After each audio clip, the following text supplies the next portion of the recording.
ایک شخص حضرت ابراہیم بن ادھم رحمۃ تعالی علیہ سے بحث کر رہا تھا کہ برکت نام کی کوئی چیز نہیں ہوتی، تو آپ اسے سمجھا رہے تھے۔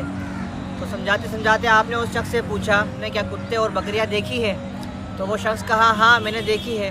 تو حضرت ابراہیم بن ادھم نے ان سے فرمایا کتیا زیادہ بچے جنتی ہے یا بکری زیادہ بچے جنتی ہے؟ تو وہ شخص بولا کہ کتیا زیادہ بچے جنتی ہے اور بکری کم بچے جنتی ہے۔ تو حضرت ابراہیم بن ادھم نے فرمایا تم نے بکریاں زیادہ دیکھی ہیں یا کتے زیادہ دیکھے ہیں؟ تو وہ شخص بولا بکریاں زیادہ ہوتی ہے۔ تو حضرت ابراہیم بن ادھم نے فرمایا بکریاں زیادہ ہوتی ہے اور اس کو ذبح بھی کیا جاتا ہے پھر بھی وہ زیادہ ہوتی ہے، یہ برکت ہے، اس کو برکت کہا جاتا ہے۔ تو وہ شخص بولا کہ ایسا کیوں ہوتا ہے؟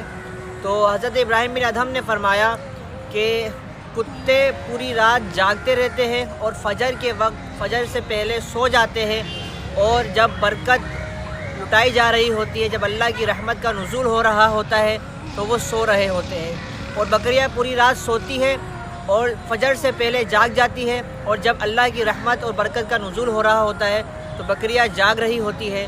اس لیے بکریوں میں زیادہ برکت ہوتی ہے اور کتیوں میں زیادہ برکتیں نہیں ہوتی۔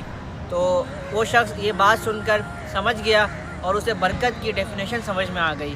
تو آپ سے بھی گزارش ہے کہ اگر آپ اپنی اوقات میں رات بھر جاگتے ہیں اور صبح کے وقت سو جاتے ہیں اور پھر آپ کہتے ہیں کہ بے روزگار ہوں، برکت نہیں ہے، میرا کاروبار نہیں چل رہا، میرا بزنس صحیح نہیں چل رہا، تو یہ ہماری خود کی غلطی ہے۔ جب اللہ پاک رحمت و برکت کا نزول کر رہا ہوتا ہے تو ہم سو رہے ہوتے ہیں، نہ فجر کی نماز پڑھتے ہیں، تو فجر کی نماز کو اپنے اوپر لازم سمجھ لیں۔ اللہ پاک فجر کی نماز کے بعد صبح کے وقت اللہ پاک اپنی رحمت و برکت نازل کرتا ہے۔